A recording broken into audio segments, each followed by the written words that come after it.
Tuesdays we have a study group here where we, for the past 8 years or so, we had been studying scriptures, starting with Bhagavad Gita, then Narada Bhakti Sutras, and for the past 3.5 years we had been studying Vivekachudamani by Adi Shankaracharya.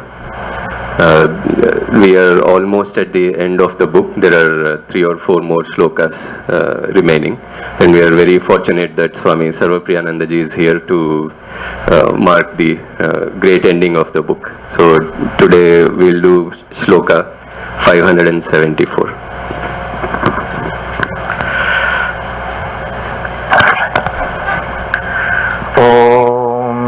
Asato ma sadgamaya tamaso ma jyotirgamaya mrityurma amritam gamaya. Om Shanti Shanti Shanti. Om, lead us from the unreal to the real, lead us from darkness unto light, lead us from death to immortality. Om, peace, peace, peace. Well, not only have I come in at a very opportune moment, but the verse which is there for me to do this this evening, Na Nirodho Na Chotpatti, 574, happens to be one of my favorite verses in all of Vedanta. Somehow it was there for me. It's a verse you find in the Amrita Bindu Upanishad, I think it says. And also you find it in the Mandukya Karika, Gaudapada Acharya's Mandukya Karika, in the 2nd chapter of the Mandukya Karika. I think it's the 32nd verse. Same thing. Na Nirodho Na Chotpatti. So let me chant the verse, and then we will study it and then discuss it. All right. You can repeat after me if you like.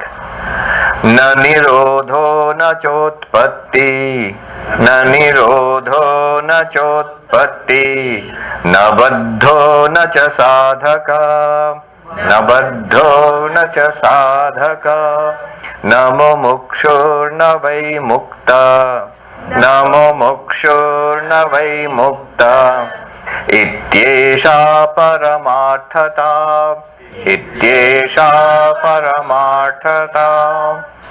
So what does Shankaracharya say here?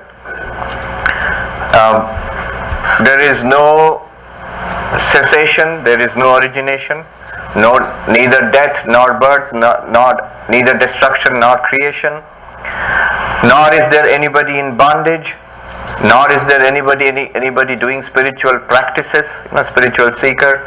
Mumukshun, there is nobody who is actually seeking enlightenment or liberation, and there is nobody who is enlightened also. And what is all this? This is the highest truth.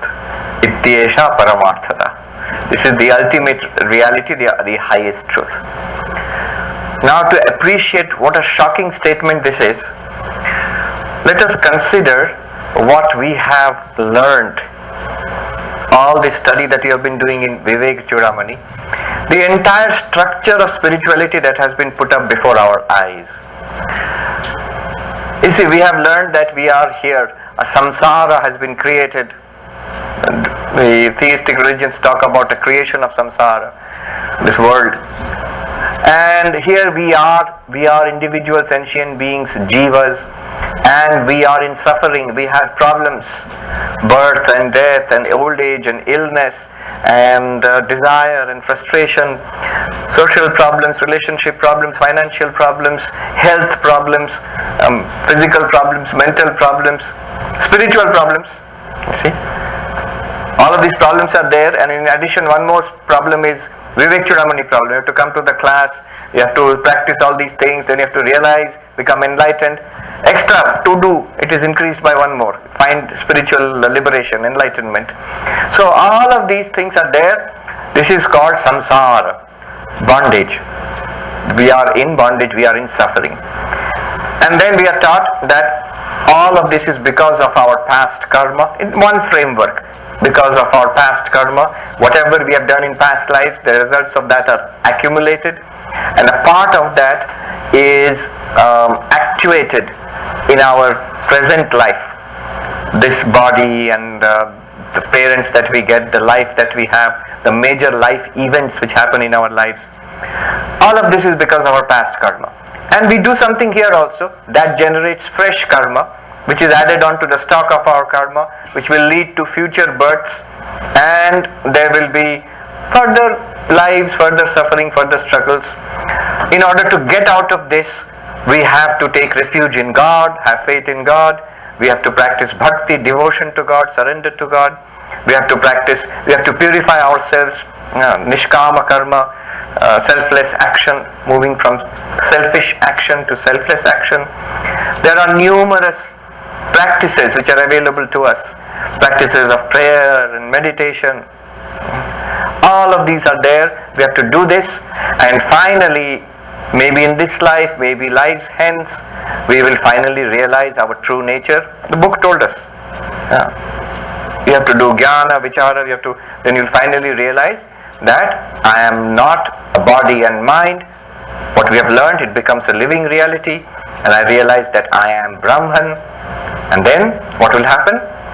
When I realize my real nature, what I really am, I'll be free of this cycle of birth and death. All old karmas will be destroyed. No more will I be born in a particular form as a body and embodied as a jiva. That is moksha. I will attain moksha. Big project. And he is saying none of that is actually true. I was taking you for a ride. 574th shloka he is telling us, no. This is the structure of spiritual life which we have set up before us in Advaita Vedanta, but in other systems also something similar has been set up. In every religion something similar has been set up.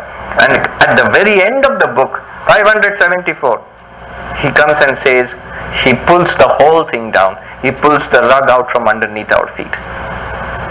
So what does this mean?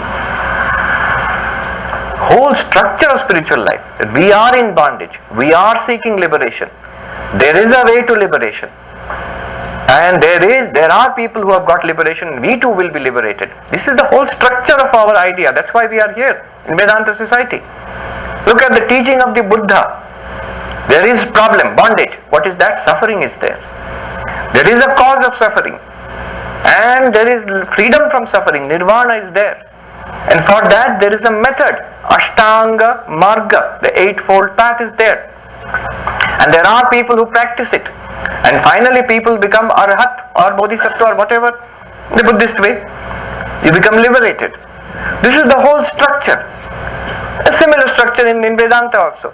And here Shankaracharya denies the whole thing. He brings the whole house crashing down.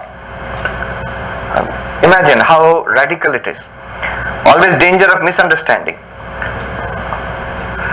So we must try to appreciate what he's trying to tell us here. Actually, this verse gives us a deeper understanding of the whole nature of spiritual life. What is meant by bondage, what is meant by liberation, what is spiritual practice, what it can do and what it cannot do, and what does it mean being liberated. All of this, after this discussion, we will get actually deeper understanding. We have got one idea till now, 573 verses.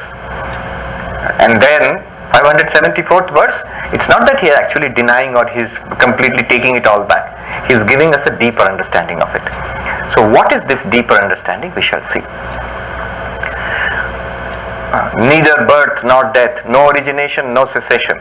Na nirodho na cha utpatti. In the Mandukya Karika, where you find this, which is a text written by Gaudapada, Shankaracharya's Guru's Guru. This book is written by Shankaracharya. At least traditionally that's what we know. So Shankaracharya's Guru was Govindapada. In fact, in the very first verse, he says, Govindam Paramanandam Sadgurum Pranatosmi Aham. I salute Govinda. So Govinda might be Krishna, but here also it might be his own Guru. Govindapada's Guru was Gaudapada. And he wrote a text called the Mandukya Karika on the Mandukya Upanishad, which is the smallest of the Upanishads. We know the Upanishads are the root texts of Vedanta. So the Mandukya Upanishad is the smallest of the Upanishads, only 12 mantras. And on that, Gaudapada Acharya wrote, I think, about 215 verses, Karikas, divided into 4 chapters. In the second chapter, 32nd verse is this exactly the same verse which Shankaracharya is quoting here. But basically the teaching of the Mandukya Upanishad is this, that whatever we are experiencing, whatever you experience in life, take a look at that experience and we will realize the ultimate truth. What do we experience? We experience ourselves in 4 aspects. That's what the Upanishad says. 3 of them are well known to us. What are the 3 aspects in which we experience ourselves? One is the waking, the second one is the dreaming, the third one is deep sleep or dreamless sleep. Waking is this, you the waker, and you experience your waking world. The Upanishad says, one consciousness, in it appears you the waker with your body and mind and in your entire waking world. It is one consciousness. Vivekananda says, one only exists, it appears as nature soul. Again in dream world, one consciousness appears as you the dreamer and your entire dream world. Again in deep sleep, that one consciousness, it appears as you the deep sleeper, does not appear in that sense, the darkness or the blankness of deep sleep. Basically all throughout it is that one awareness or one consciousness in which these experiences are taking place. That one consciousness in which the waking, the waker and the waker's world, the dreamer and the dream world, and the deep sleeper and the deep sleep darkness, they appear, are experienced, come and go. That underlying one consciousness is the 4th aspect. First 3 aspects, waker, dreamer, deep sleeper, and their respective worlds. And the 4th aspect is that one consciousness. But it's not a 4th aspect apart from the first 3. It underlies and it constitutes the reality of the first 3. A very nice example is of the gold and the ornaments which I give usually, is that when same piece of gold is made into a necklace, and you call it a necklace, it looks in a particular way and you put it on your neck. The same piece that is melted down and made into a bracelet. Now you call it a bracelet, it looks different and you put it on your wrist. Then it is melted down and made into a ring. And you put it on your finger and you call it a ring and it looks different. Now notice, the 3 ornaments are different. Certainly, necklace is not a bracelet is not a ring.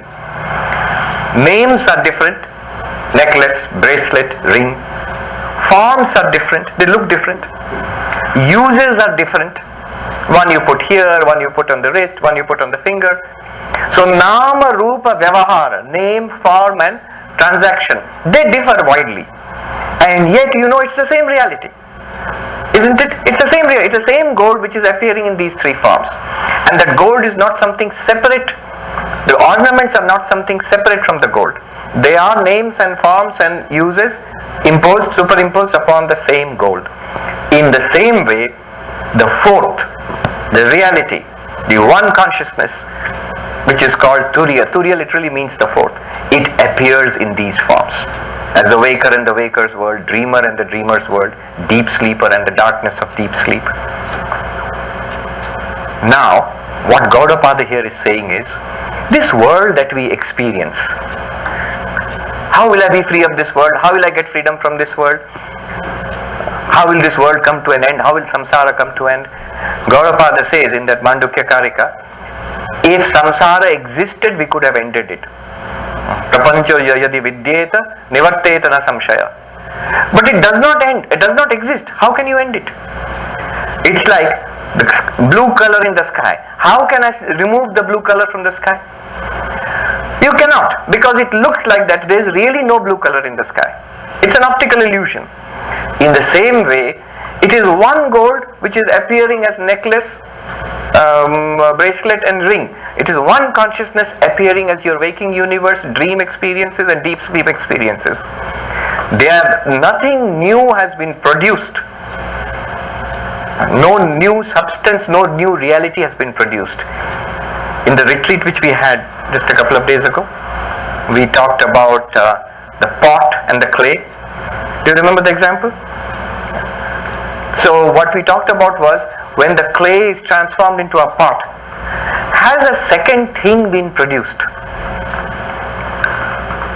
Do you remember that pot is taken as an effect, clay is the cause? You identify the cause in the effect, that the pot is actually clay, and then you realize there is no pot actually apart from the clay. When you examine the pot, you find only clay.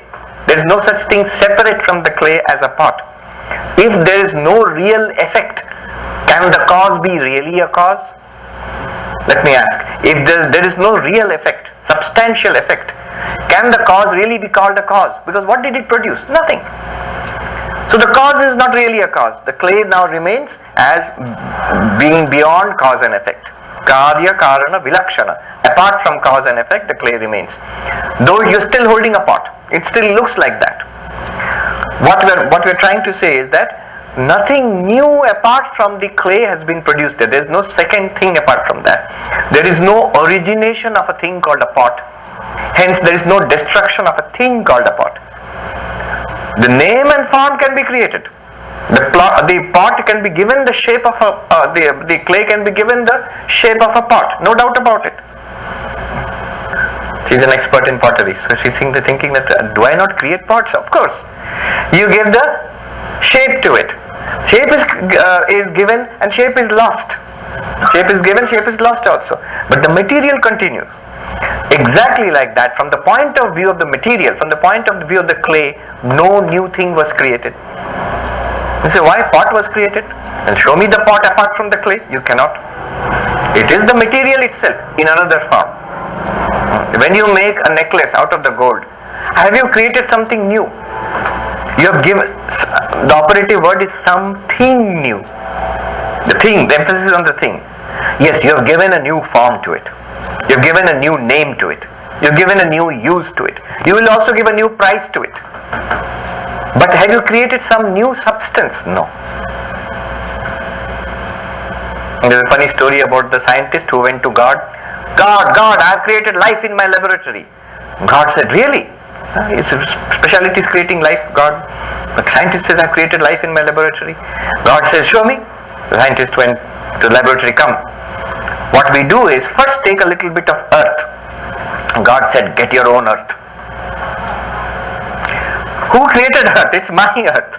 So basically, the substance is, you have not really created something new, ab initio, separate from the material itself. Similarly, if it is one consciousness appearing as the waking world, there is no real creation apart from that one consciousness in this world. There is no utpatti, origination. If there is no origination, when this world disappears back into that one consciousness, there is no destruction also. So there is neither any origination nor any destruction. Though the world appears, though samsara seems to continue, Shankaracharya here says, neither origination nor destruction, cessation. The word they use is na nirodha, no cessation also.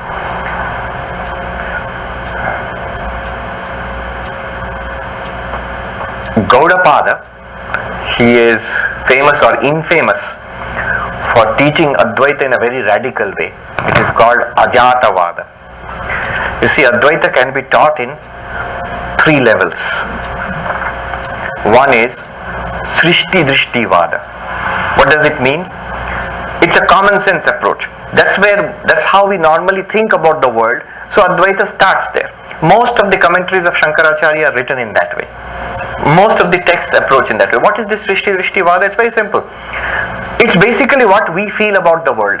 Don't we feel that whether I see it or not, the world exists? There is an existing world and I have been born into it. World is there. I did not create this world. There is an existing world and I am born into it.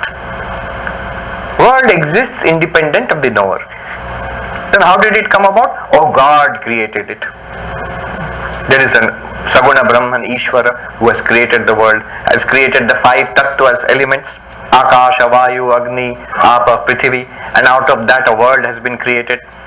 And in that world I am there, and this is something I find acceptable, easy to understand. So this is called Srishti Drishti Vada. Srishti means creation, Drishti means you experience it. Srishti, world has been created. Sit, come.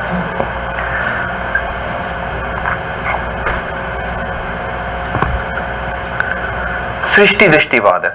World has been created and then I experience it. Srishti means creation and Drishti means seeing or experiencing. And then the whole of Advaita can be taught in that way. But there is another way of teaching Advaita. That is called Drishti Srishti Vada. That's a little more, I would say, an advanced way. But it's a little difficult to swallow. What they do is, they say, imagine your dream experience. The dreams that you do. Suppose you are walking along and you're walking by a lake, seeing a sunrise. It's very beautiful. And early morning, people are jogging and all of that. And suddenly you wake up in your bed. You're dreaming it.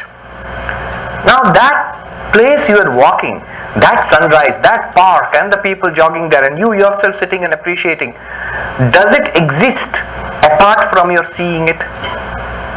I'm asking, does it exist apart from your seeing it? Now that you're woken up, does that place exist separately? No.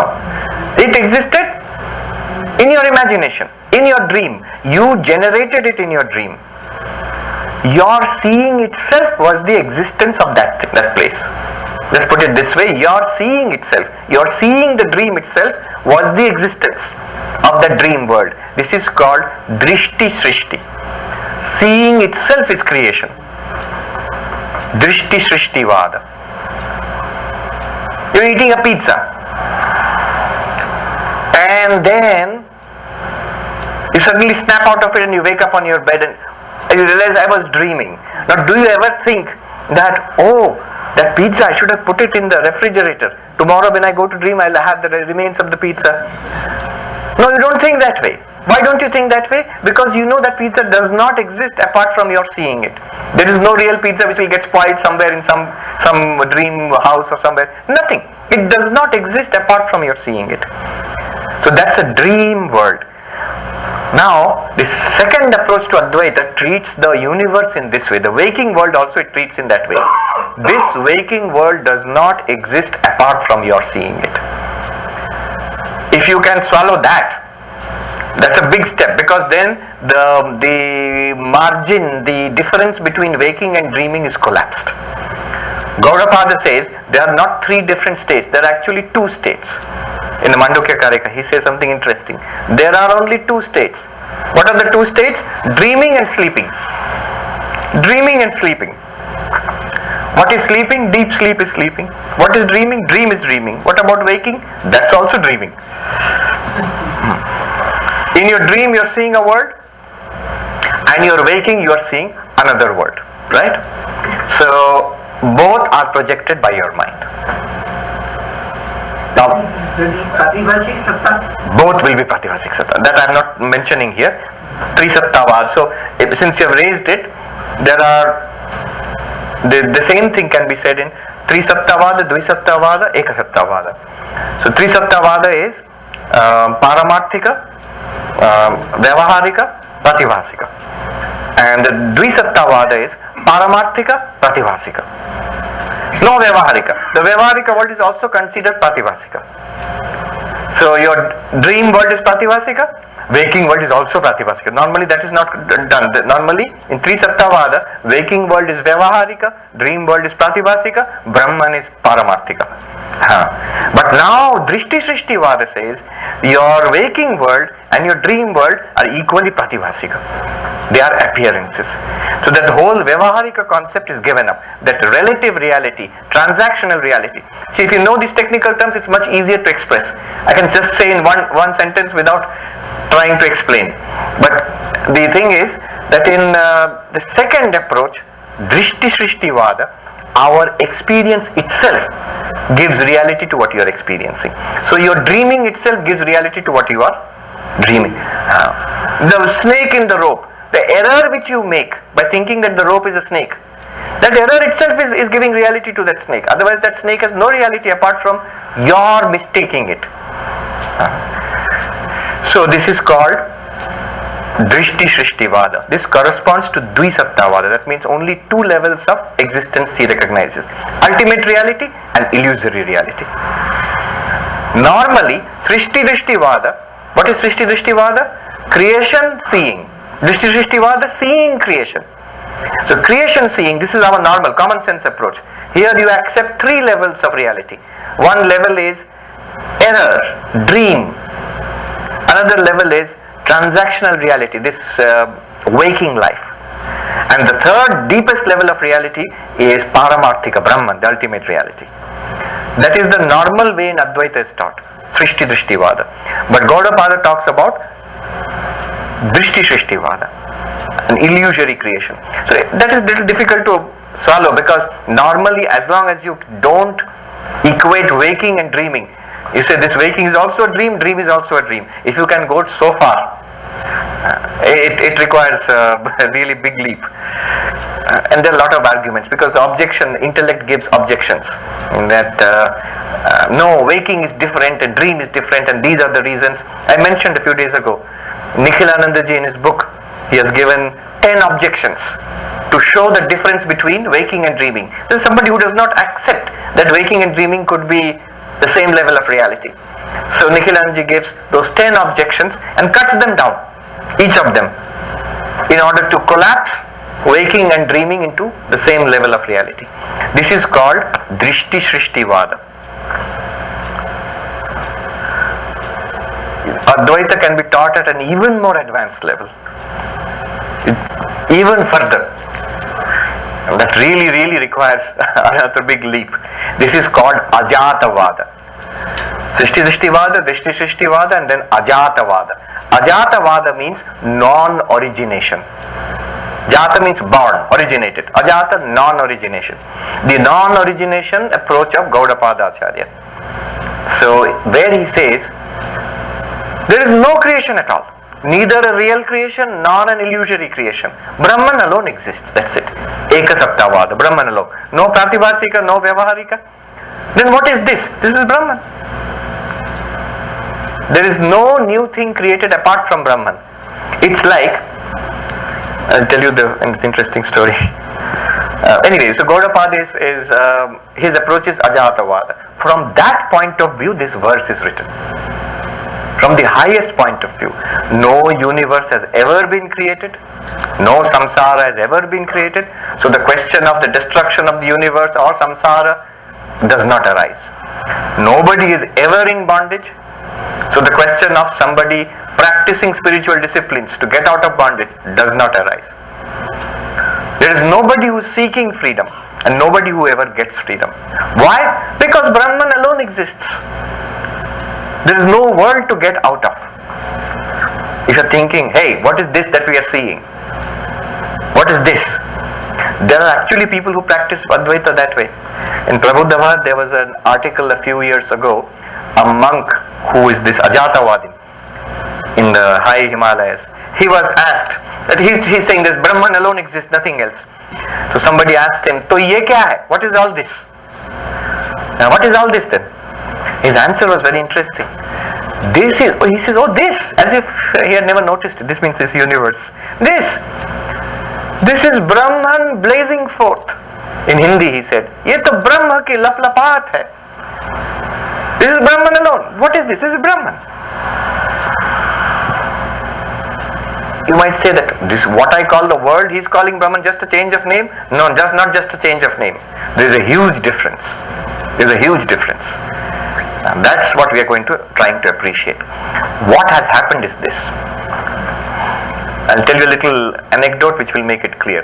What is Gaudapada's standpoint? How can you claim that there is no world at all? You can claim that God created a world. That's stage one. A simple, common sense approach. First approach, Drishti Drishtivada. Or you can claim that it's an appearance, it's a dream. There is a reality and this is a dream. Like Matrix movie or something like that, you can claim. That's second, that is Drishti Shrishtivada, a little more difficult to swallow. But to to claim that there is no universe at all, Brahman alone exists, that is going a little too far. You have to account for it. Then what is this that we are seeing? So here is the anecdote about, I would say 15 years ago, or maybe a little less, 14 years ago,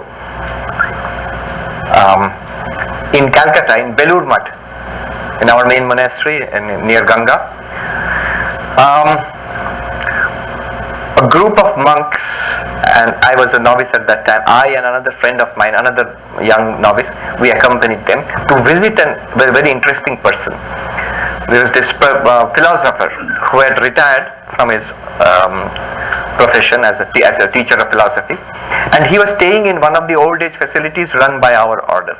There's a place called Borisha, just outside Calcutta. This gentleman, he was a very interesting person. If you ask him, so what are you doing? He says, I'm seeking God, but so are you practicing spiritual disciplines? Jobdhan Kochan, if you do. So no, he has not taken initiation, he has not started meditating. Why? First he needs to be convinced that God exists. Philosopher. And then one senior monk told me, he's telling you this now, I met him 40 years ago, at that time also he used to say the same thing. He's still waiting to be convinced that God exists. So he's a very deep thinker. But I mean, it's his own approach. But one thing is, I mean, he's not joking. One thing is that his quest is genuine, because that's the only thing he does. He's seeking God in his own way. Anyhow, the point of the story is, we went there with a group of very senior monks because they all knew each other from many years ago, and they wanted to visit a devotee who lived in that old age facility, and the philosopher also lived in that old age facility. So we went there. I went there just to see what these senior monks would talk among themselves. You know, it's very nice to hear these things and stories from. They're all connected with Swami Premeshanandaji, whom I mentioned day before yesterday. So we went there to Borisha, and they were all sitting together. In our group, there was a very senior monk. I can take his name because he has passed away. Swami Mokshanandaji was there. So he was there. He was very learned, one of the most learned monks of our order. He was a very senior trustee.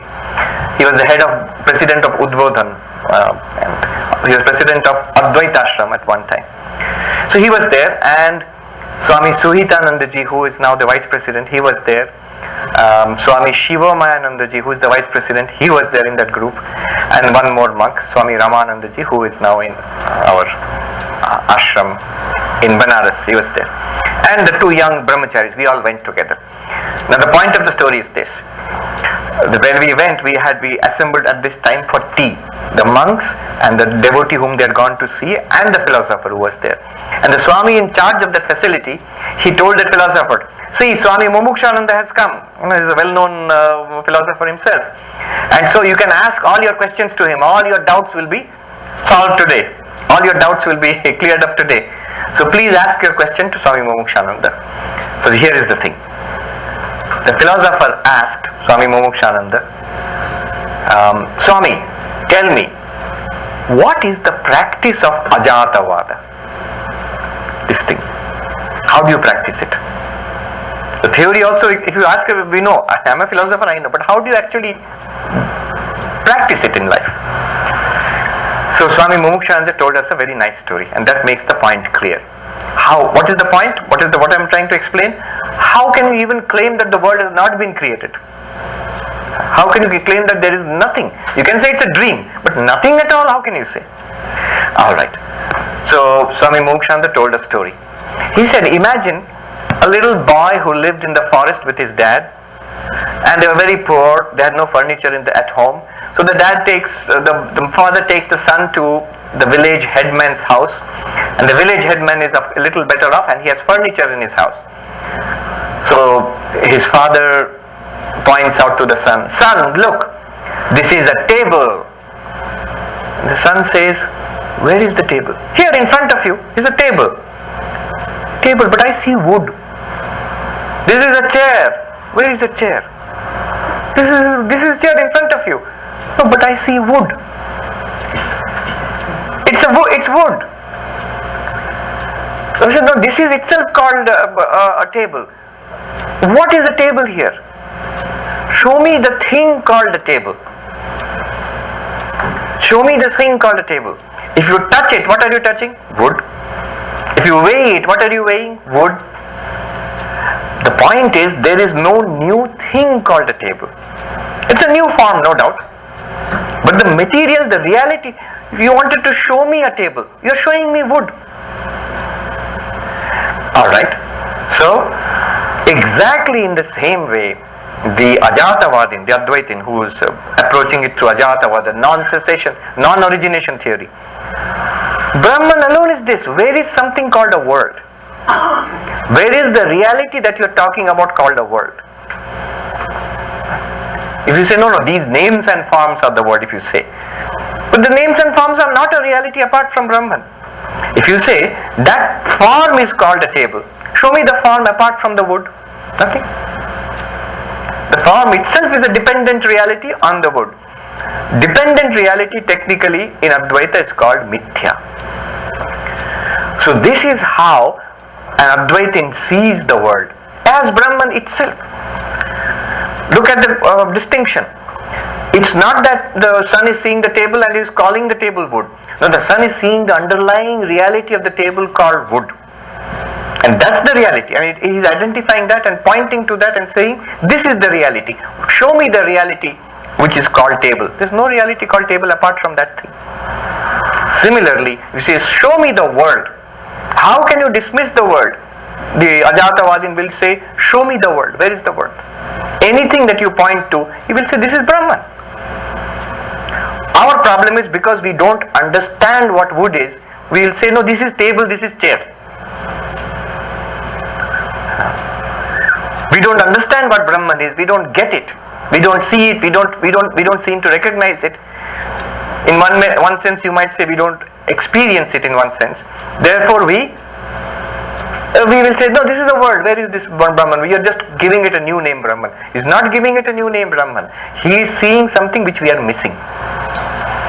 Right here, right now. So this is the basic idea of Ajatavada, non-origination. Na nirodho na utpatti. Neither is any real world created, nor is any real jiva created. Jiva means sentient being. You are Brahman as you are right now. But you don't know it. Alright. Anything more that I wanted to say here? Alright, let's go ahead.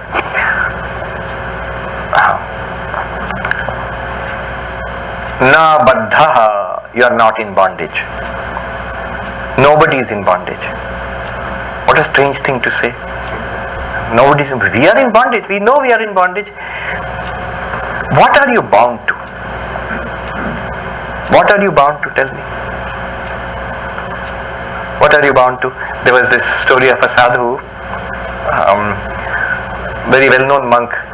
He has a big ashram in Mumbai. So he became a monk in his old age after retirement.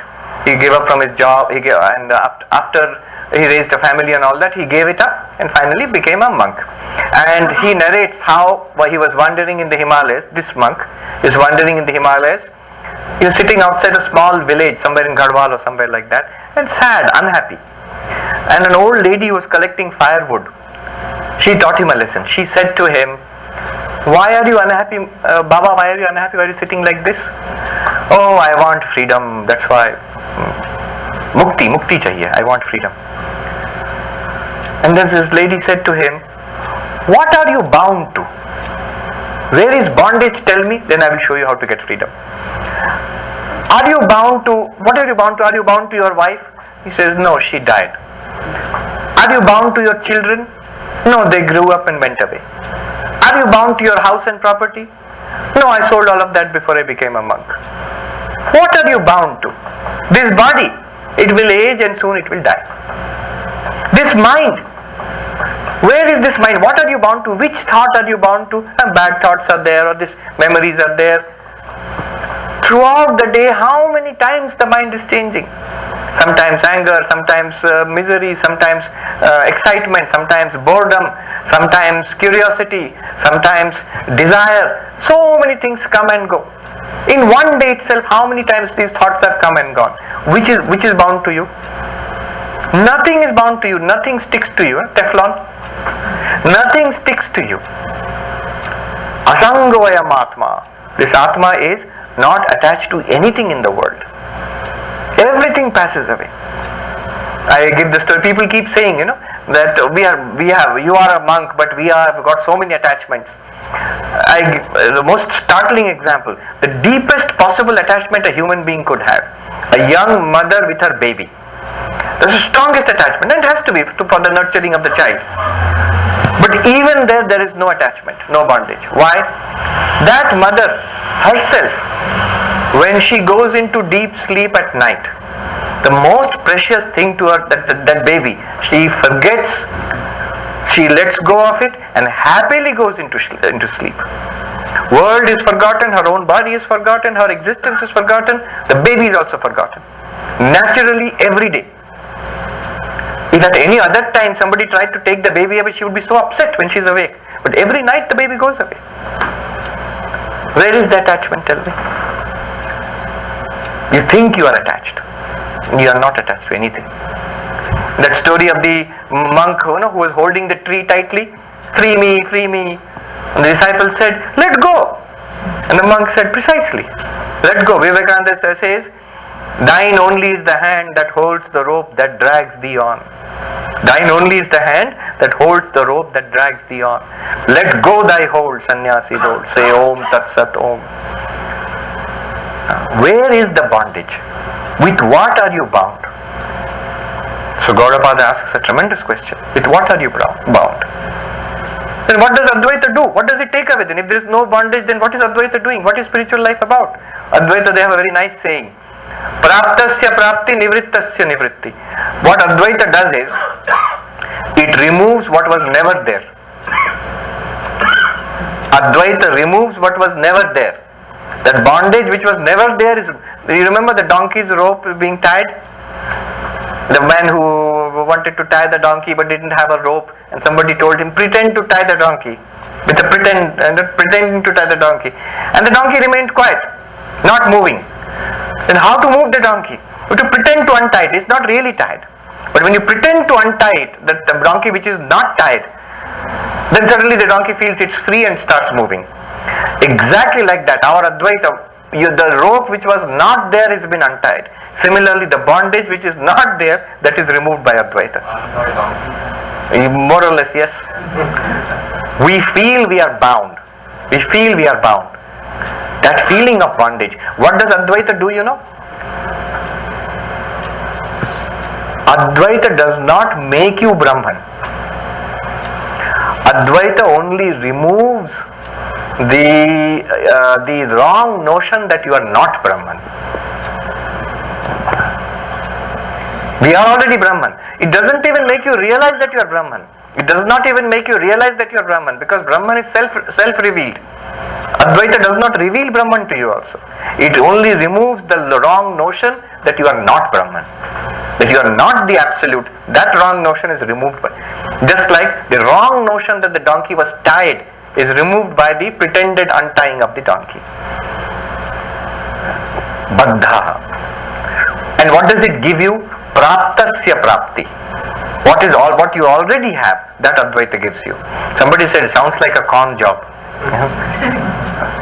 There is a story in the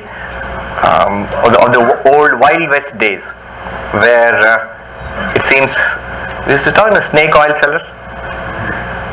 That means they would promise all sorts of cures. You just take this little liquid, all sorts of cures. So this person was arrested, and the judge charged him with providing imaginary cures for real diseases and real cures for imaginary diseases. And put in jail for that. So here is Advaita telling you, I will give you what you already have, and I will remove from you what you never had. But the problem is that if you don't go through this process, you will still end up saying that I am suffering, I am a jiva, I am baddha, I am in bondage. And this notion, when you are freed of it, you will realize that you never were in bondage, that you always were Brahman. Na baddha, na cha sadhakaha, nor is anybody a spiritual practitioner. What is spiritual practice? What is spiritual practice? What is the nature of spiritual practice? What can it do and what can it not do? Not a sadhaka. There is nobody who is a spiritual practitioner. What is spiritual practice? See, the word sadhaka, there are three terms here. Sadhaka, sadhya, sadhan. Sadhya means the goal. What do you want? You want to come to this ashram in Monroeville. That is your sadhya, the thing to be attained. And you are the sadhaka, the one who uses certain means to get here. And the means that you use are called sadhan. So you take a car and drive down the freeway and come here. That is your sadhan. So that's your sadhana. That is using the sadhaka, the spiritual practitioner, using a particular means to come to reach the goal. And the sadhanas are designed in that way. My mind is scattered. I need to concentrate my mind. Alright, here is Patanjali Yoga for you. Here is the manual of meditation. You sit like this, you concentrate like this, you breathe like that, close your eyes and you visualize in this way and your mind will become concentrated. Immediately? No, not immediately. Take a long time. This is called sadhana. Goal, concentrated mind. Method, this is Patanjali Yoga. And you are the sadhaka. Sadhaka, sadhan, sadhya. Spiritual seeker, spiritual practice, spiritual goal.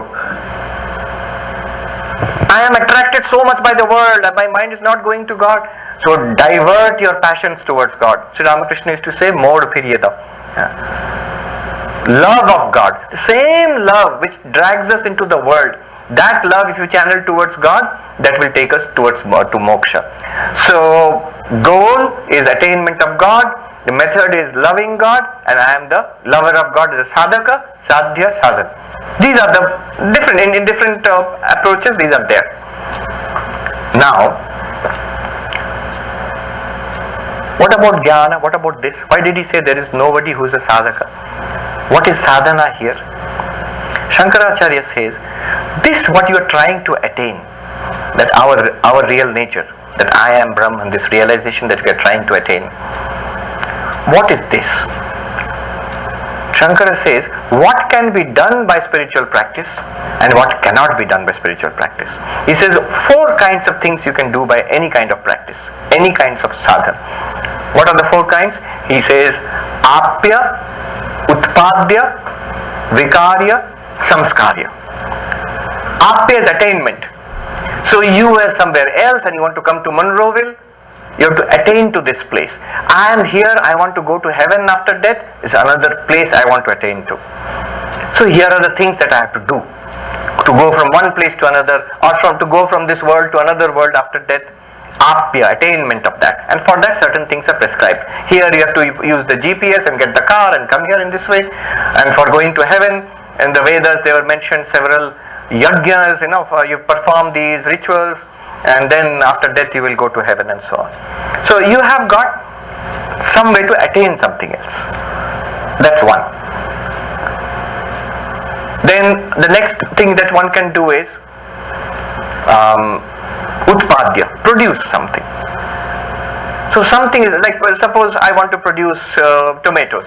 So I put seeds and I go through a whole process of cultivating it. Ultimately I get the tomatoes. In spiritual life also, I want to produce, say, merit. So do a lot of good work, good karma, and it leads to a lot of punya. It has been produced and it will give its results. Good things may happen to you and so on. That was the belief system. So a lot of merit can be produced, good karma. That is utpadya. Another thing you can do is vikarya. You can change something. So maybe one can change, say, milk is changed into curd, or one item is changed into another. So can we change ourselves? Maybe I can change myself into, I'm a Baddha Jiva, I will change myself into Jivan Mukta. That is one way of doing it, thinking about it. The last one which one can do, Shankaracharya says, samskarya. You can refine. I'm an impure being, I'll become pure by sadhana. Crude oil is there, it is refined into usable forms for our vehicles. Refinement. can refine something. Samskara. Samskara means to refine. Something defective, you turn it into something useful and good. So I am a miserable person, a sinner. I can refine myself, purify myself into a saint maybe. Now, any of these methods, can you attain to Atman by any of these methods? No, Shankaracharya says. It is not something to be attained. It is ever attained. You are you. No, by Advaita I will become slowly, I will merge with Brahman. We use the words merging with Brahman. When I started, I was far away from Brahman. But as I read 50th verse, 100th verse, 200th verse, 50% Brahman, 80% Brahman, 90, now 574th verse, almost 99% Brahman. I am attaining to it, merging with it. No, not like that. You are you. Wherever you are, whatever you are, that you as Brahman is always there. You cannot go somewhere, attain to it separately. Can you produce Brahman? Of course not. It's not Brahman now. With my spiritual practices I will produce it. No. It's not something to be produced. It's always there. Can you modify it? I am a jiva, I will change myself into Brahman. No, you cannot modify. Brahman is always available. It's not subject to any kind of modification. Can you refine it? I am an impure being now. I will scrub myself until I become pure Satchidananda. Pure being, pure consciousness. Impure consciousness become pure consciousness. No. The pure consciousness, pure being is there all the time. So none of these things which can be done by action. Shankaracharya says karma does these four things. Apya, utpadya, vikarya, samskarya. You can attain to something by action. You can produce something by action. You can modify something. You can refine something by action. Spiritual practice also you can do these things. These four things. None of them will get you Brahman. Because you are it already. Actually then what will get you Brahman? Only knowledge. That the fact that the wrong notion that I am not Brahman has to be removed by the correct notion that you are Brahman. And that knowledge is to be generated by text like this. So that is the idea that Shankaracharya says. Nacha sadhaka. Nacha sadhaka. Very careful here. That does not mean, so none of this, from now on I will not visit the temple, I will not do my japa, lifelong practice. I was used to worship the tulsi in my courtyard and chant the Gayatri mantra, all useless. I realize now, I am giving up. No. You are inviting disaster if you try to do that. I met this gentleman in Gangotri once. He was sitting in the hut next to mine. He is retired from a job from Dehradun in India, and he was saying that my guru, he was reading Ashtavakra, another dangerous book. So Ashtavakra, I was also reading it. So both of us, we became friends. He said, this Swami, this is right. This is the highest truth. My guru never told me anything about this. I said, what does your guru do? He does things like, rituals and fasting, and he has a tulsi plant in his ashram. He waters it and chants mantras. Like it's all kindergarten stuff. This is real. I said to him, so he has given up. But I know his guru because I had visited his guru's ashram, who is a very well-known sadhu in Dehradun. Very good sadhu. So I said, look, does your guru know about Ashtavakra, this book? He said, yes, I got it from him only. So your guru has read it? Yes, he has read it. After reading it, he is watering the tulsi. Wo to hai, that is right. I never thought of that. So never ever give up. Each of those spiritual practices has its result. Don't give it up. Is your mind scattered? Whether it's Brahman or not, we'll see later on. Mind is scattered or not? Yes. Then meditation will be of benefit. Does the world pull away your mind? Cannot give my mind to God because the world is pulling my mind. Yes. Then bhakti will help you. Impurities, vasanas are there in the mind. Then karma yoga will help you. So all these sadhanas are absolutely necessary.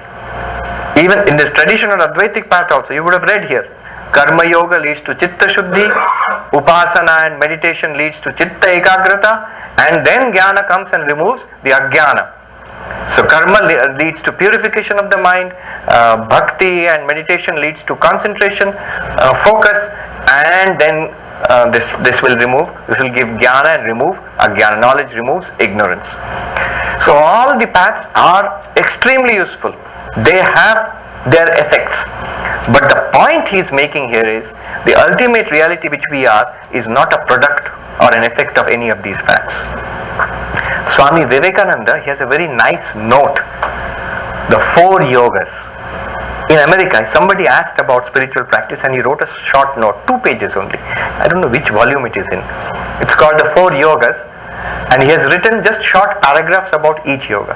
He starts by saying, these are indirect paths to realization. Volume 8.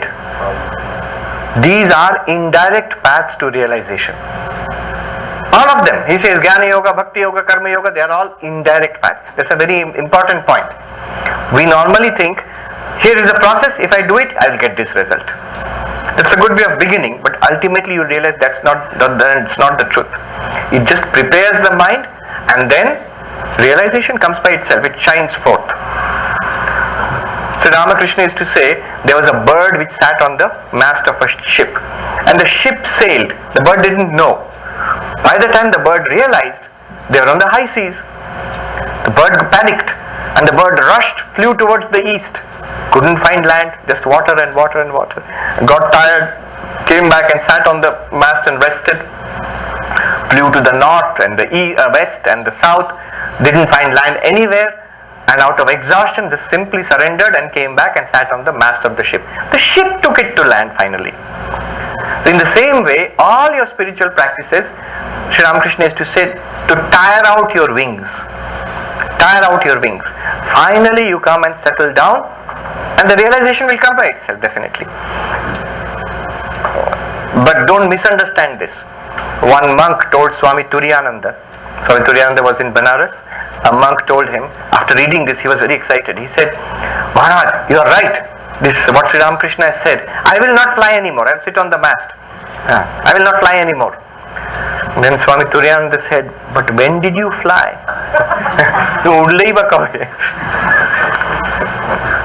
You cannot just say, oh, I get it all. Na nirodho na utpatti, na baddha na sadhaka. I give up all sadhana and I am going to sit quietly. The realization will come by itself. It will never happen. You cannot sit quietly. What happens to such a person, I'll warn you, the danger is, this person slips back into samsara.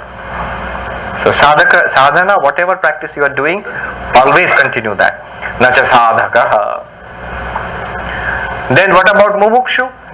What about the desire for freedom, desire for enlightenment? That's what has brought us on this Tuesday evening to Vedanta Society. He says there is nobody who desires enlightenment. Na mumukshu.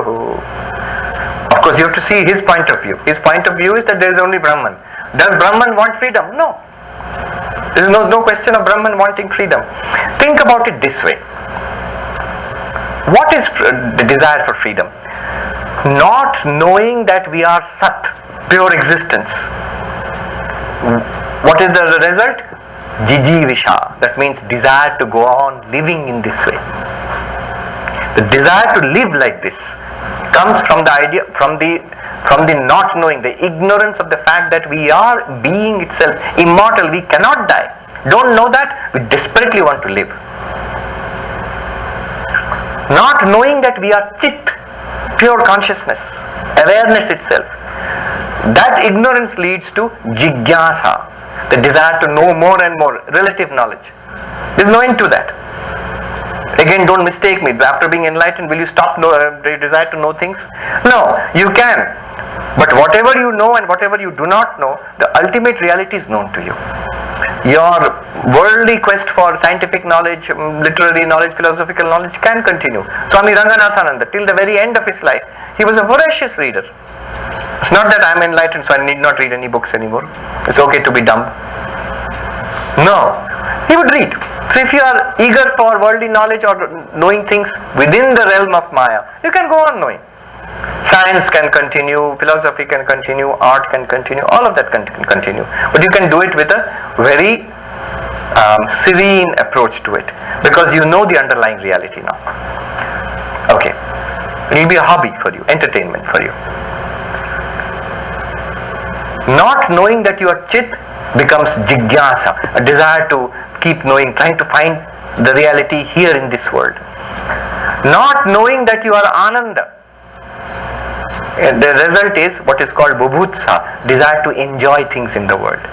I want satisfaction and pleasure in the things of the world. Why? Because I am not aware of this infinite ocean of bliss within me. This is mumuksha, the desire for liberation. Trapped in this treadmill of trying to live longer and longer in this form. Trapped in this way of trying to know more and more. And one day old age comes, whatever I have accumulated, that also I forget. That's what happens. Trapped in this limited body and mind, faced with a vast range, the modern world of advertisements, everything is advertised. And everything says, everywhere the advertisement, if you see the people who are consuming that food or going on that cruise or buying that gadget, all are supremely happy. All are grinning. And they are promising absolute happiness if you buy that product or go on that cruise or put on these clothes or go to this restaurant, everybody, smiley face. So we desperately keep on seeking happiness in these little ways in the world. To come out of this situation is mumuksha, the desire to be free of this striving, futile striving. That will disappear the moment you realize you are Satchidananda. Na mumukshuhu, there is nobody who is seeking. Because you are Satchidananda, you are that infinite.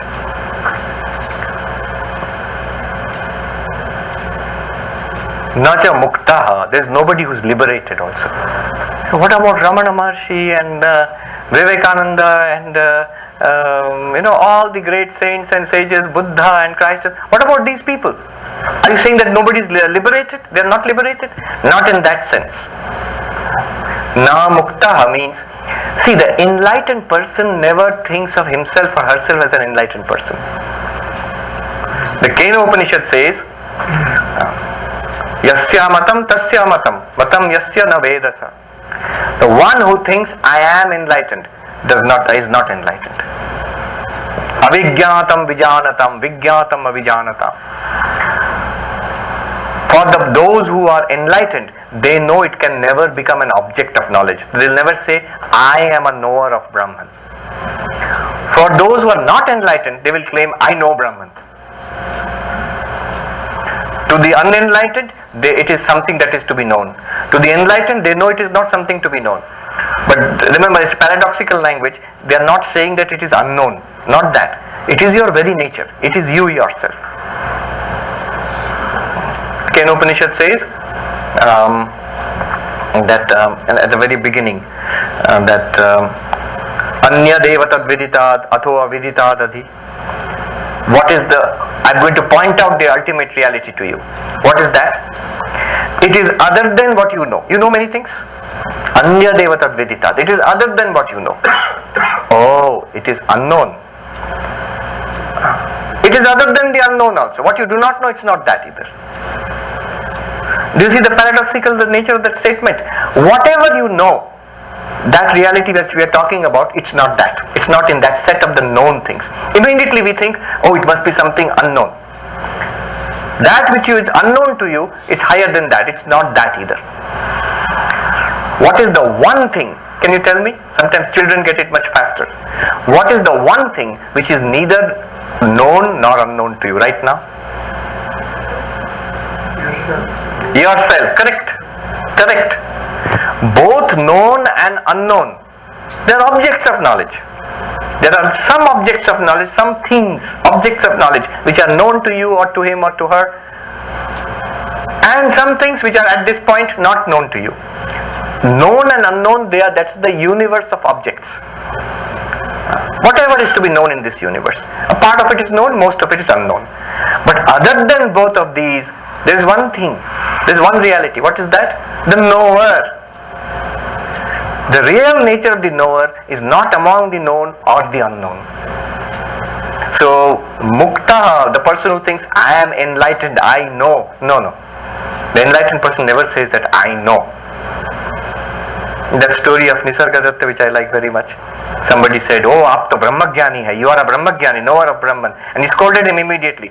That you are insulting me. How am I insulting you? This is the highest praise, that you are a knower of Brahman, you are enlightened.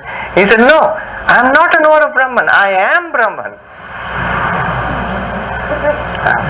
This book, just a little while ago, I think one verse was there.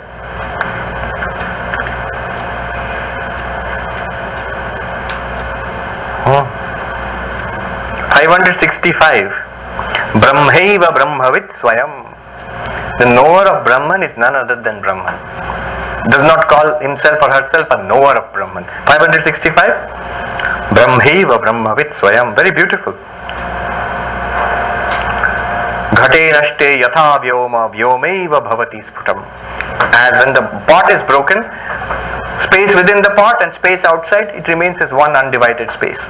Similarly, when the upadhi, when you realize I am not body and mind, consciousness remains as one consciousness everywhere, the underlying reality of all bodies and minds and indeed the world. So that is realization. Now muktaha. The enlightened person, see, our real nature is moksha swarupa. It's not somebody who attains to moksha. Your very nature is moksha. When one becomes enlightened, it's not like the traditional structure would have us believe that when we become enlightened, what will we feel? Oh, I went through so many lives, I was born and I suffered, so many lives have gone by. Now through my sadhana, by the grace of God, I have got Brahma Jnana, enlightenment. Now I am free. Now there will be no more birth for me, no more death for me. I am one with Brahman. Is this what you will feel? Is this what you will realize? No. This is what we expect when we study this. No. Actually what will happen is, when we awaken to this, we will see we always were free. It's not that we went through many lives and now there will be no more lives. It seemed that we had gone through many lives. At that time also we were Brahman. Right now we are also the Absolute, and later on also we will be the Absolute. Even past, present, future, later on, all of these are ways of speaking. The Absolute alone exists, has existed, will exist, and is existing, will continue to exist. That is the only reality. That's what you realize. You realize your nature is always has been freedom. Moksha Swarupa. Moksha is not something we attain to. So now muktaha, there is nobody who is enlightened. Then finally, ityesha paramarthata. This is the highest truth. This is where I wanted to mention that, but you have already mentioned it. That in Vedanta you speak about 3 levels of truth, 3 tiers of truth. Why do you speak about that? See, right now we are discussing Brahman, an ultimate existence, consciousness, bliss, compared to which the world is an appearance. But that's not how we experience our world right now. So how we experience it and how we are dealing with it, Advaita does not dismiss this. It calls it a transactional reality, an empirical reality, a relative reality. In Sanskrit, Vyavaharika. Vyavaharika Satya. A reality which is transactional, empirical. And there is another kind of experience which we have, which we ourselves know are false. When we wake up from a dream, what do we say? Oh, that was a dream, that didn't happen. So a dream is immediately falsified upon waking up. A snake in a rope, which you mistake a rope for a snake, and when you realize it's a snake, it's a rope, what do you say? Oh, it was a mistake, there was no real snake there. You saw something and then you corrected it. So error, illusion, dream, all of this we experience, but we know it is false. So that is classified as pratibhasika satya, illusory reality. That's also given a status. So 3 levels of reality. One is an illusory reality which we ourselves, in this waking life, we correct. We know that it is not real. There are things where we are mistaken, there are things which we see by error, by illusion, by dream. Or projections. We know that they are not real. Harry Potter studies in Hogwarts school, in a Harry Potter novel. Is it true or false? You will say, yes, it is true, but only in the fictional realm of Harry Potter. From our level, I, the reader, when I am reading the book, from my level, it is false. So what will that be called? A fictional world, a world of illusion, a world of dream. It is called pratibhasika, the appearance reality, which has no intrinsic reality. Higher than that, more real than that, if I can use that term, is the world which we inhabit now, which is called Vyavaharika Satta. That means transactional reality, where is the level at which we eat and live and walk and work and come to Vedanta class and study Vivekachudamani. All of this is Vyavaharika. Higher than this, compared to which this is false. Compared to this, dreams are false. Compared to that, even this will be false. That is called Brahman. Paramarthika Satsatyam, the absolute reality. So you have three levels now: Paramarthika, Vyavaharika and Pratibhasika. Now he says, Ityesha Paramarthata. This which we are talking now, there is no origination, no cessation, nobody who is in bondage, nobody who is doing spiritual practices, nobody seeking liberation, and nobody indeed liberated. This is from the highest point of view. Ityesha Paramarthata. This is the ultimate truth. The highest reality. Now, one teacher said, the highest reality, actually 3 levels of reality, it's just to soothe us. The fact is, there is only one reality and the rest is false. Brahma Satyam Jagat Mithya. This world is false, our dreams are also false, waking is also false. Brahman alone, the absolute alone is real. But that will hurt us. This life is false. So no, this is transactionally real. Okay, good, I'm happy. We're not realizing Vyavaharika Satyam and Mithya are the same for Advaita Vedanta. Alright, what else did I want to say? Okay, one last word. What is the use of knowing the absolute reality? Why not remain in this? Knowing the absolute reality rescues us from sorrow, gives us lasting peace and happiness. How? I am running in a jungle being chased by a tiger in a dream. Now what is the way to solve that problem? You will say, wake up. It seems absolutely real to me. Yet somebody comes and says, you are in a dream. Just wake up. You will be rescued from the tiger. Now I'll say, don't be crazy. Tiger is almost here. Climb the tree with me. Come and you also climb the tree. It will eat you up. If you don't believe it, if you're absolutely not willing to accept it, then they'll give you some intermediate way. Alright, climb the tree. And then I will also climb the tree and teach you Vivekachudamani. Then we will see. For the time being, climb the tree. Because you're not willing to accept it. So, moving from a lower level of reality to a higher level of reality, from your dream level, Pratibhasika, to the Vyavaharika, from the dream level to the transactional level, rescues you from the problems of the dream reality. Moving from this level of reality to the absolute, moving means realizing it. You don't have to go anywhere.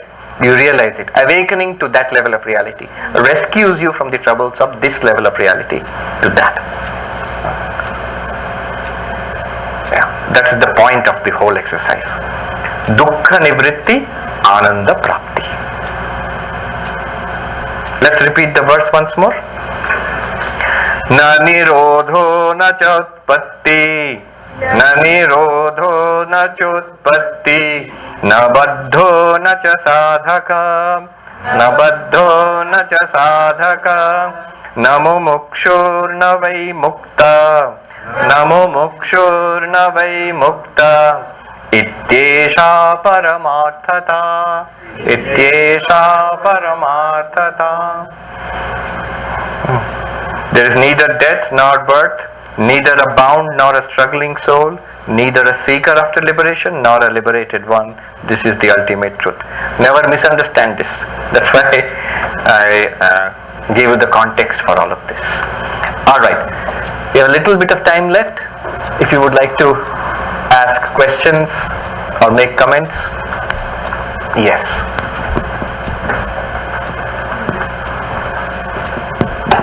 One thing I've been thinking about, we discussed about several examples of these changes, like the boy touches the table and says, it's still the wood. Touches the chair, it's still the wood. It's the wood. The pot, it's still the clay. Yes. Those are all physical changes. Right. Physical items, yes. So, how do we explain if there is some like chemical change? It makes hydrogen and oxygen and get water. True. So how would that be explained? That's why those examples are not taken. Remember, pot and clay, water and wave, gold and ornament are taken as examples. They are examples to show that Brahman appears as this world. Literally what you are experiencing is Brahman. That's why a chemical change would not be taken as an example. Chemical change, you are seeing a transformation.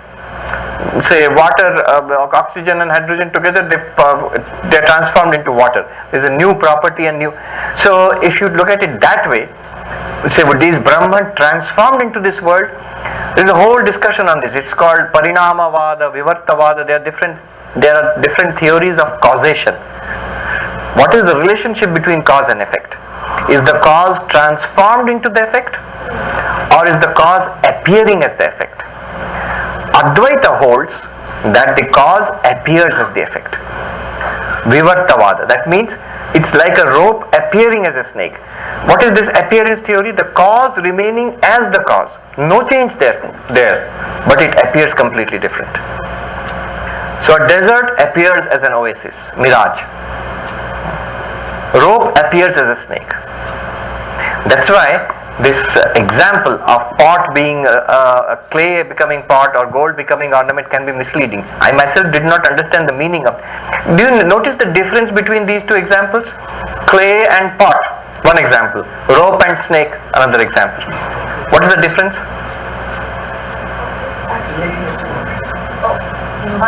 In one form is made. In the rope and snake, it is not there. There is nothing new made. In the case of the pot, clay and pot, something appears. In the rope or the snake or something appears. I wanted to hear that. Something changes. You have changed something. That used to go in my mind that so the clay is changed into a pot. I know it's the same substance, but at least a new shape is given. The clay is somehow molded into a pot. New shape is given, new name is given, new use is there. So it's a transformation in one sense. So is that what happens? Is that what the Upanishad is saying? That Brahman is somehow transformed into the world, and yet you say Brahman cannot be changed, it's absolute, no change is possible. There, you see, that's why these examples, they have to be taught properly. It took me a long time to realize what they were trying to say. What they are trying to say with the clay and pot and the rope and the snake is exactly the same thing. They're just making two different points there. What are the points? What is the point they're trying to make with the clay and the pot? This is the point. The clay and the pot, the clay which is made into a pot, both the pot and the clay which constitutes it, it is one substance. No new thing is created, that's all. What about the shaping? A potter comes and shapes it, some kind of thing is going on. That part of the example is not intended. Is that like the Ramakrishna thing that you're trying to do? That's what it is. That part of the example is not intended. Remember, Sri Ramakrishna himself says, Upama Agdeshi. Example is meant to convey a point. What is an example? An example and the thing exemplified. In Sanskrit, Drishtanta and Dashtantika, they share some similarity. That's why you use an example. It's called Sadrishyam, similarity. So the similarity enables you to use something as an example, something commonly known in order to illustrate something that's not known. Brahman appearing as the world is a new concept to us. Clay as pot is a well-known concept to us. So the Upanishad uses clay pot or an instrument or gold ornament to illustrate the absolute as the world. Only one thing is intended, that every bit of the pot is nothing other than clay. There is no new thing there. That much is intended. Every bit of this world is nothing other than the absolute. There is nothing else here except the absolute. As Vivekananda said, never approach anything except as God. That's the only reality here, this much. But the shaping of the pot in this way or making the gold into an ornament, that part is not intended. Otherwise you will get confused. That's why if you see all the questions are about, but there is a change. That change is not at all intent. There is absolutely no possibility of any change in the absolute. Yeah.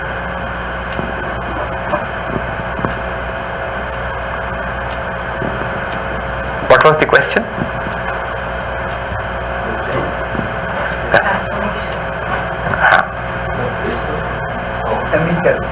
Chemical change, yes.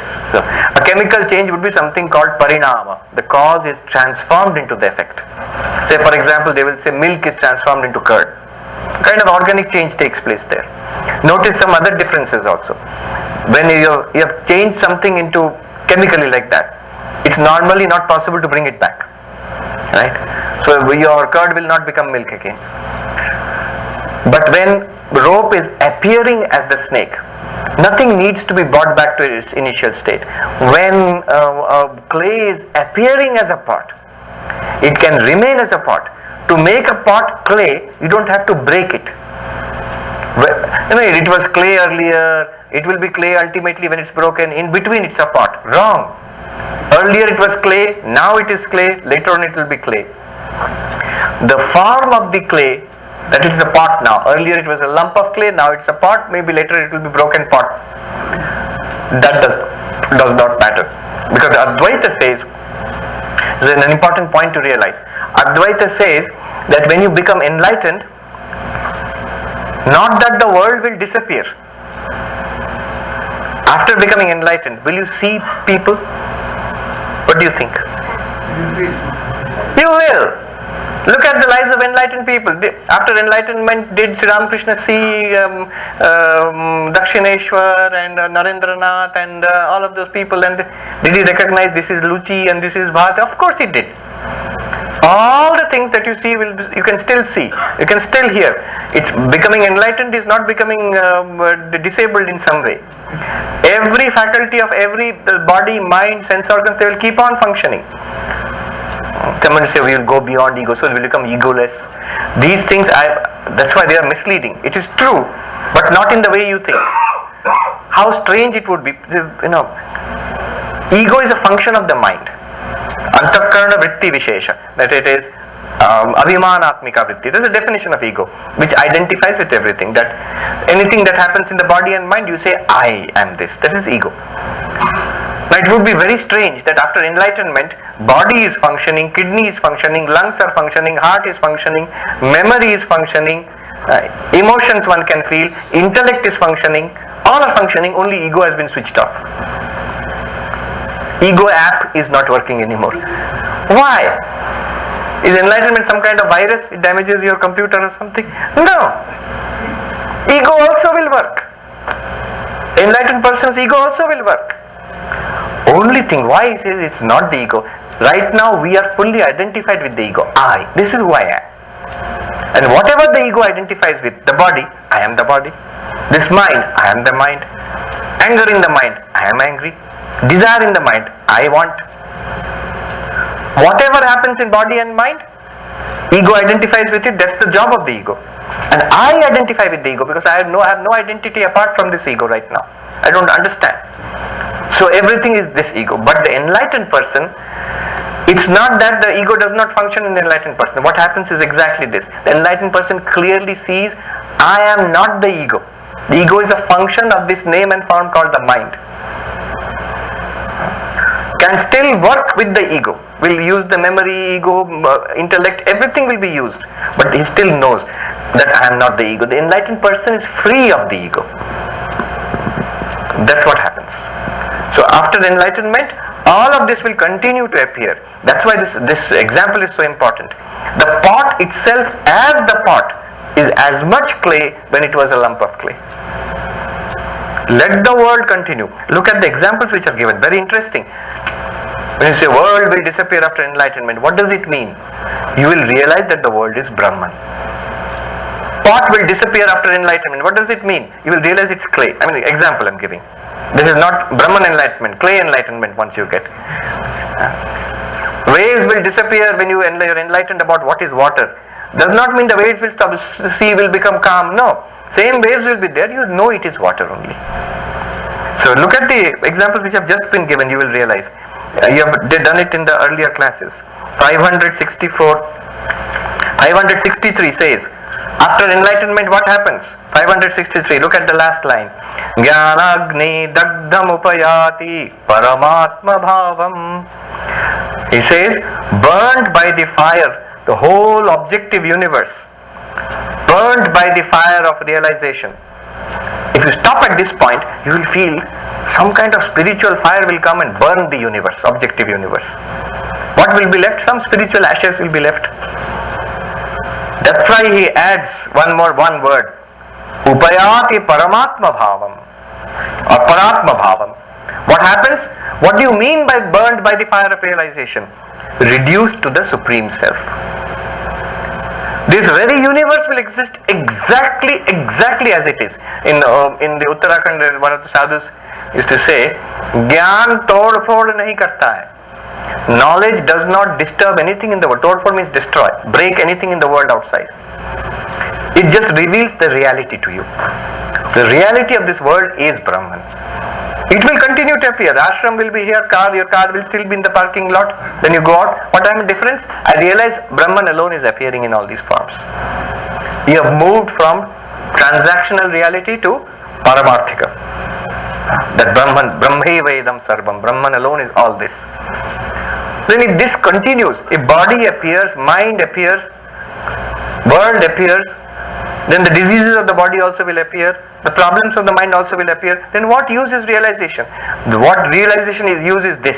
You realize that all these are appearances. At the level of appearance this continues, but the deeper level is this reality where there is no problem at all. Once this life is reduced to a movie, in one sense it continues exactly like this, but you don't consider it a problem anymore. What is it used for? But then it's enjoyment, it's bliss.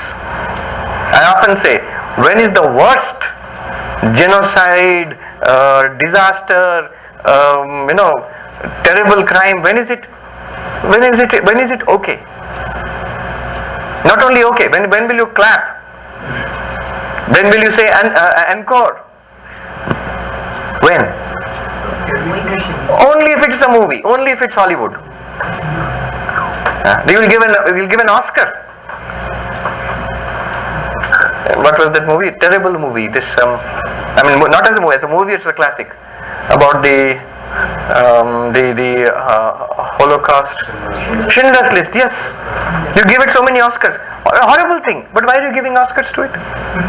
It's art. I give that example. In the movie hall, if you see King Kong has come and destroying Manhattan, you clap. You're not even afraid. You are wonderful special effects. If a little monkey comes in that cinema hall, you all will run screaming. Why? Why are you not afraid of that huge King Kong? Why are you terrified of the little monkey? Because different levels of reality. The King Kong, no matter how mighty and powerful, pratibhasika, illusory, cinematic reality. Little monkey, no matter how tiny and how vyavaharika, transactional, at my level of reality. When you realize what Brahman is and you know that you are Brahman, you find within yourself something, a higher level of reality than this mundane world of body and aging and disease and death and trouble. And this will still appear to you. You can live here in serenity and peace and act. Your life will be a blessing to you and to everybody else also. That's what happens, yes. Just don't forget the question. Let me just give a couple of points. Just see how he emphasizes. When you get realization, what happens? World is burnt by the fire of knowledge. What does it mean world is burnt? Upayati paratma bhavam. It is reduced to Brahman, the Supreme Self. Reduced to Brahman means some little heart burning ashes, Brahman, everything was burnt. No, it is you realize everything is Brahman. Just as you realize all the pottery is clay. Then you look at the next verse. Darkness vanishes when sunlight comes. World will vanish when Brahma Jnana comes. So what is the idea one gets? Oh, all this will vanish. Thank God, the troublesome person neighbor will vanish. No, then that's why he adds, Tathaiva sakalam drishyam, the entire world, whatever you experience, it will vanish like darkness before the sun. It will vanish when Brahma-jnana comes. What will happen? What does it mean? Tathaiva sakalam drishyam brahmani praviliyate. It disappears into Brahman. This disappears into Brahman means you realize it is all Brahman. Again he says the same thing. When the pot is broken, the space in the pot becomes one with the external space. Similarly, when you realize Brahman, then what happens? Nothing else. You remain, but you realize you are Brahman. Brahmaiva Brahmavit Swayam. Okay. Do you remember the question? Yes. So Pranam Maharaj. So my question is that when we are witnessing the world, just when one person is oneself realized as a Brahman, other person still witness the world. So when we realize the Brahman, the witness is still there as other person because they are witnessing. So will Brahman will witness in every body, every animal. So will that witness that? Not only will, right now it is. There is only one reality. In one pot, you realize that I am clay, I am not pot. Then if you ask the question, what about these other pots? Are they pots or clay? They are clay. I am clay, they are also clay. They don't realize it yet. Similarly, you realize the Brahman nature. And the same Brahman is there everywhere. The very fact that we can see, hear, smell, touch, taste, all of this is because of Brahman. It is awareness, it is consciousness. But we don't realize it for what it is. The enlightened person just realizes it, and that solves all the problems for that person. Thank you. Anybody else? Yes, the gentleman there. You answered it recently, but world is Brahman. How does that inform the Vyaharika, the transactional conduct? In other words, I have a daughter, and she's sad, she's suffering because her friend has left her boyfriend's left her, that kind of thing. Now, if it's just pratibhasika, I can correct her. No, you just misperception. But if it's really a suffering, if she's really lost a friend, then how does, I think on the one hand I'd like her to know the world is Brahman. Yes. But do I conduct myself differently on the level of her pain? Right. If it's a movie, and she's crying, then I'm not going to say stop crying. I'm trying to use your analogy Correct. to help me answer. Yes. As far as one's own suffering, remember I used it all for one's own suffering. For another person, don't say that, oh, you are a character in my movie, I don't care. No. If that person, remember, when you say I understand I am Brahman and everybody is Brahman. Then what do I do with another person who is unhappy? You have already changed the meaning of the I. Which I is it who says that you are a character in my movie? This I is also a character in the movie. Isn't it? It's not that I as this body mind I am Brahman. When I say I am Brahman, before that I have said I am not the body, I am not the mind, I am the witness consciousness in all beings. From that perspective I am Brahman. The moment I say that I have a daughter who is suffering, immediately I am back into this. After all, Brahman doesn't have a daughter who is suffering. It's the person who has got a daughter who is suffering. Now that person, from the Vedantic perspective, what should be your outlook on the suffering person and everybody else? You will immediately feel, number one, a complete oneness with everybody. And just as the suffering of this body and mind, so is the suffering of other bodies and minds. The result will be identification and sympathy. You will always, the idea will be to help, immediately to help. How you will help, That requires skill. You can't immediately go and start giving a lesson on Vivekachudamani. You will intensify the suffering. I have a relationship problem. On top of that, now I have a philosophy problem because my dad's going to make telling me about philosophy. No.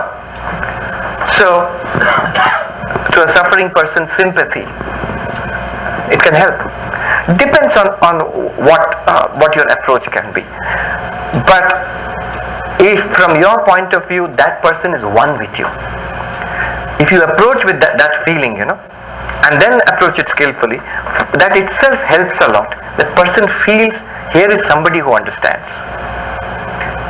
Spiritually advanced people are like mirrors. They reflect you immediately. You feel immediately, the first thing you feel is, here is a person who gets me, and here is a person who's really one with me, who's on my gang, who sees absolutely everything from my perspective, and yet there's a difference between empathy and sympathy. Empathy is where you feel and understand the suffering of the other person, the emotions of the other person perfectly. Not that you sign off on their weaknesses or their problems, and you can actually help them that way.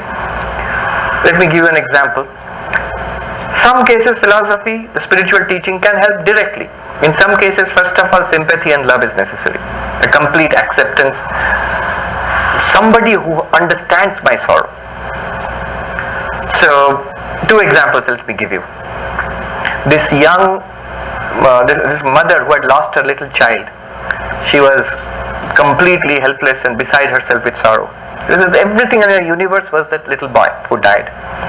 And then she heard that the great Buddha is visiting.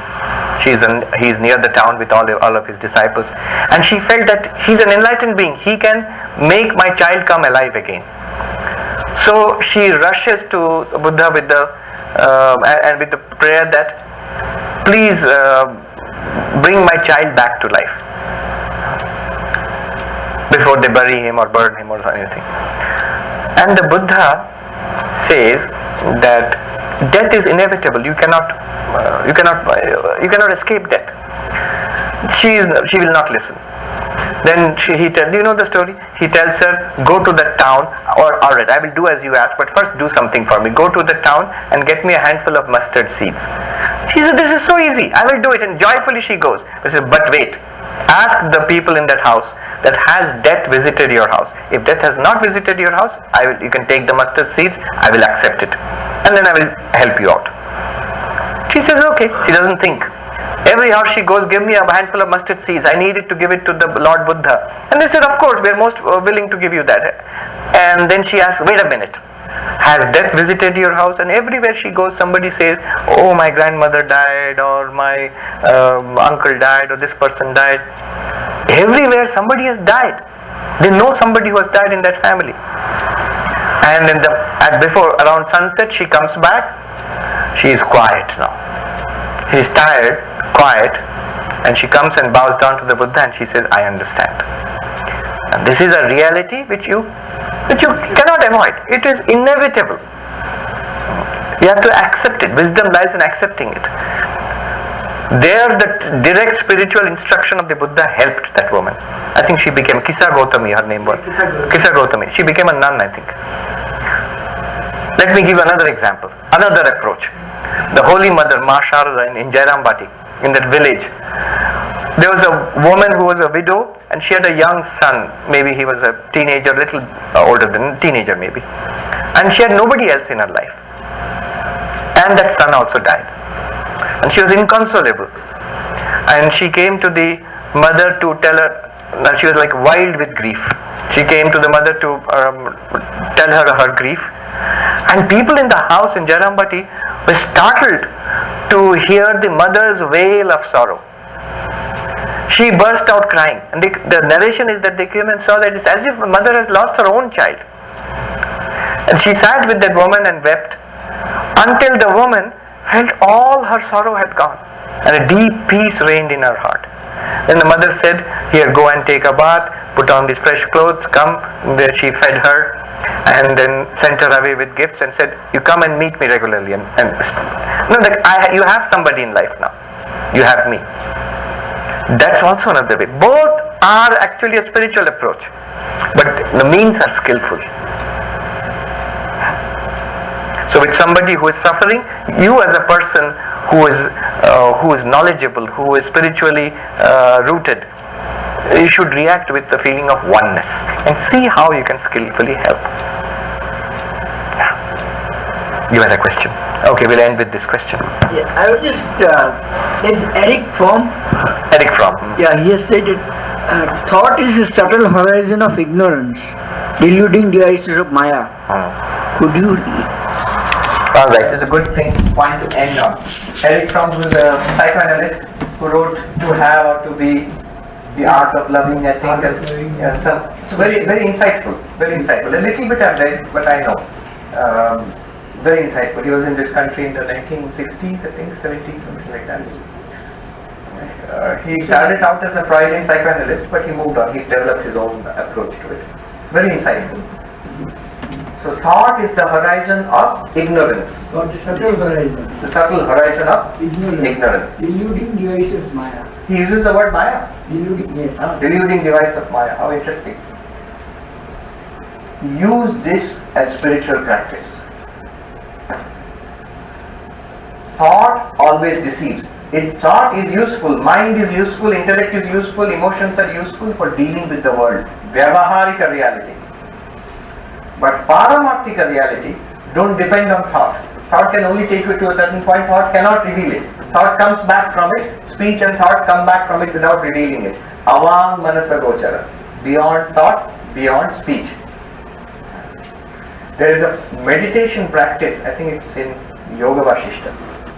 Very interesting and very powerful. When you sit in meditation, in order to quieten the mind, tell your mind powerfully this instruction. Oh mind, what I want, you cannot think of that. Whatever you can think of, I am not interested in. Mind will quieten down. Your attitude to the mind is, whatever you think of, I am not interested. Whatever you can. The mind will suggest, no, I will think about Vedanta, please. I am not interested. Keep quiet. Because there is something I want, because that aspiration must be there. It's the mind. It's the technique of quietening the mind. The aspiration must be put in the mind. It points towards Brahman. I am interested in something, realizing myself as Aham Brahmasmi. But that is not your area. You cannot do it. And what is your area? Whatever you will try to offer, that I am not interested. Hold this thought and try to sit quietly. I have seen it works, sometimes at least. It powerfully quietens down the mind, quickly, immediately. Ramana Maharshi once said, simply don't listen to the mind. Mind will, if you do that, mind will immediately change itself, become a good boy. Come forward with nice suggestions. Here is Brahman, Satchidananda, here is Nanda, Nirodhana, Chotupati, let us discuss this. No. Done, your work is finished. Keep quiet. So that's the thing. That's what Eric Fromm said. Another thing he said about desire. He said, the happiness in today's world, in modern civilization. What is the happiness, what passes for happiness today? Very interesting insight. He says, it is building up of tension and releasing tension. That's what we understand as happiness. Creating advertisement, desire, aspiration till you find, yes, this will make me happy. And then you go and spend it and do that activity, whatever it is, and release that tension and you get a burst of pleasure. Evanescent, fleeting, gone. That's our basic idea of happiness is in modern civilization. Building up tension and releasing it. No wonder we are unhappy. The Ananda Prapti says is within us. You realize that infinite bliss is our heritage. We can claim it. We can claim it right now. Genuine peace and happiness. It is available within us. Claim it through meditation, claim it through love, bhakti, claim it through service, and most of all, claim it through knowing what you are. That's a good thing to end with. Om Shanti Shanti Shanti Hari Om Tat Sat Shri Ramakrishna Arpanamastu.